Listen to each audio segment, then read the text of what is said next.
ہم نے انسان کو محنت اور مشقت ہی میں پیدا کیا. محنت، مشقت، تکلیف یہ ہر انسان کا مقدر ہے، کرنی ہی ہے.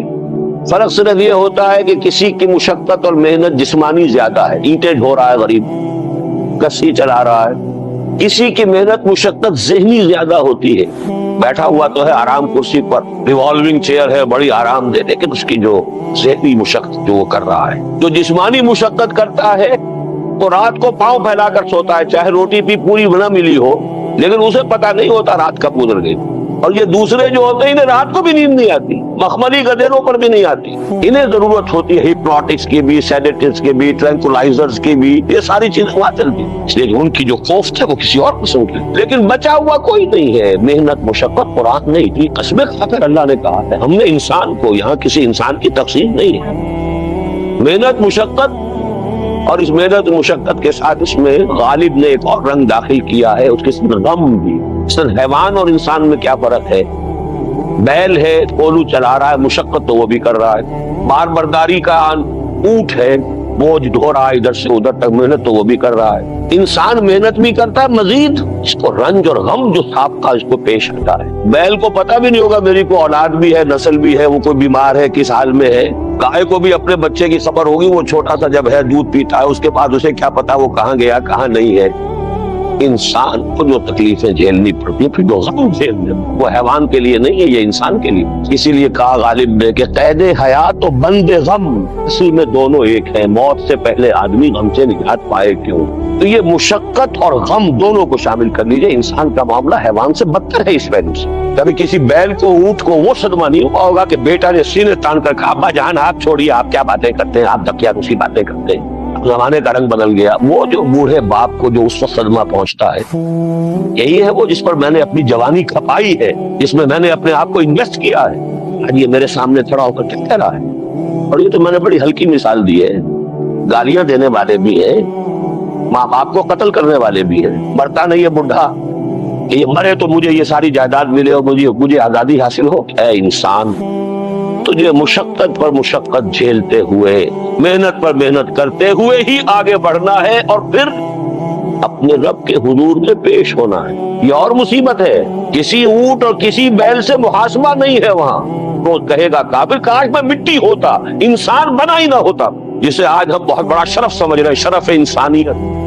کاش کہ میں مٹی ہوں، یہ انسان کی حیثیت مجھے دی ہی نہ جاتی کہ میں آج یہاں کھڑا ہوں جواب دے کے.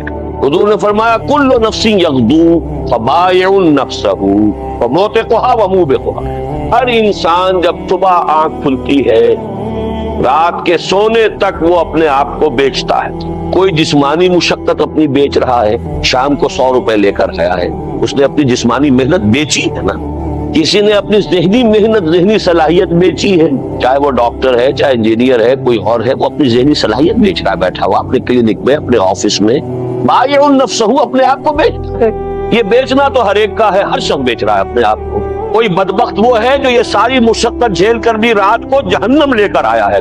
مشقت بھی جھیلی اور لے کر بھی آیا آگ کے انگارے، اس لیے کہ حرام کاروبار کی. کوئی وہ ہے جو اس مشقت کے بعد اپنے نفس کو جہنم کی آگ سے چھٹکارا دے کر رکھا ہے. بیچا جائز جگہ، بیچا جائز طریقے سے، بیچا اس نے بھی، محنت اس نے بھی کی، مشقت اس نے بھی کی، لیکن اس نے اپنی مشقت کے نتیجے میں اپنے آپ کو برباد کر لیا. تو جب آزمائش میں کوئی پڑے گا تو پتا چلے گا نا کہ کھرا ہے یا کھوٹا ہے. آزمائش میں نہیں آیا، امتحان میں نہیں آیا، کوئی تکلیف آئی نہیں، تو وہ کھرے اور کھوٹے گڑبڑ رہیں گے، ملے جلے رہیں گے. دودھ کا دودھ اور پانی کا پانی جدا نہیں ہوگا. کیا لوگوں نے یہ سمجھا تھا کہ وہ چھوٹ جائیں گے صرف یہ کہنے پر کہ ہم ایمان لے آئے اور انہیں آزمایا نہ جائے گا؟ ہم نے تو آزمایا ہے ان سب کو جو ان سے پہلے آئے. تو یہ تو یوں سمجھیے کہ اس راستے کا ایک مستقل معاملہ ہے. جو آئے سوچ سمجھ کر آئے کہ یہ شہادت گاہ الفت میں قدم رکھنا ہے. لوگ آسان سمجھتے ہیں مسلمان ہونا.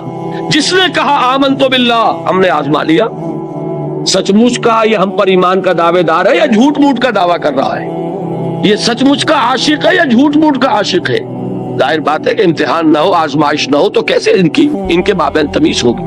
کہہ تو دیا سب نے آمنت باللہ. اب ذرا تھوڑی دیر کے لیے ہم بھی اپنے غریبانوں میں جھانکے. ہم بھی کہتے ہیں نا اللہ کا، ہمارا ایمان ہے اللہ پر، آخرت پر، رسول کا عشق کا بھی دعویٰ ہے. اور جب نعتیں ہم سنتے ہیں تو بڑے جھومتے ہیں، لیکن یہ کہ واقعتاً آدمی جھانکے اپنے قلب کی گہرائیوں میں کہ یہ ہم کتنے کچھ سچے ہیں اپنے اس دعوی ایمان۔ جہاں کوئی معاملہ آیا، اگر ہم اس دین کے اس حکم پر عمل کرتے ہیں تو اتنا نقصان ہوتا ہے، اس حکم کو پیچھے ڈال دے تو اتنا نفع ہوتا ہے۔ سچ بتائیے کہ ہم میں سے اکثریت کا فیصلہ کس بات کی طرف جائے گا؟ دین کا حکم پس پشت، دنیاوی مفاد وہ مقدم۔ تو معلوم ہو گیا کہ ہمارا یہ دعویٰ جو ہے اللہ پر ایمان کا اور آخرت کے یقین کا جھوٹا دعویٰ ہے۔ کیوں اللہ کی طرف سے یہ چیزیں آئی؟ دیکھو، کوئی مصیبت تم پر نہیں آ سکتی، نہیں آتی مگر اللہ کے اذن سے۔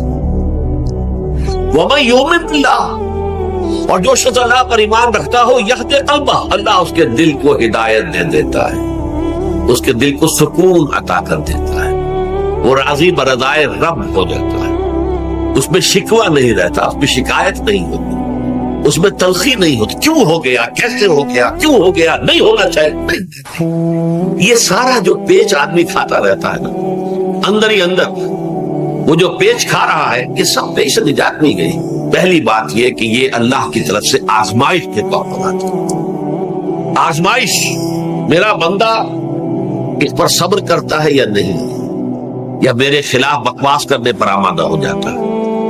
اللہ کو ایسا ہے، اللہ نے تو ہم پر کبھی کرم کیا ہی نہیں ہے، اللہ تو ظالم، معاذ اللہ معاذ اللہ معاذ اللہ۔ کہیں ایسا تو نہیں، میرا بندہ جو ہے تکلیف کو جھیلتا ہے میری وجہ سے، یہ سمجھ کے کہ اللہ کی طرف سے آئے۔ یہ سب جو ہے یہ بہت بڑی کامیابی ہے اگر انسان کو حاصل ہو جائے، اور اس صبر کے نتیجے میں دو اور باتیں پیدا ہوتی ہیں۔ یہ مضامین علیحدہ دروس کے اندر آتے رہے ہیں، لیکن آج ایک نئے عنوان کے تحت جمع ہو کر آ رہے ہیں۔ پہلی بات یہ ہوتی ہے کہ یہ امتحان کا نتیجہ کیا نکلتا ہے کہ آپ نے ایک امتحان پاس کیا تو آپ کے اگلے درجے میں ترقی ہو جاتی ہے۔ 5ویں کا امتحان پاس کر لیا نا تو 6ٹھی میں جائیں گے، اب 6ٹھی کا امتحان پاس کریں گے تو 7ویں میں جائیں گے، 7ویں کا پاس کریں گے تو 8ویں۔ درجہ بدرجہ انسان کی دینی، ایمانی اور روحانی ترقی کا ذریعہ یہ آزمائش، جتنا اس میں صبر ہو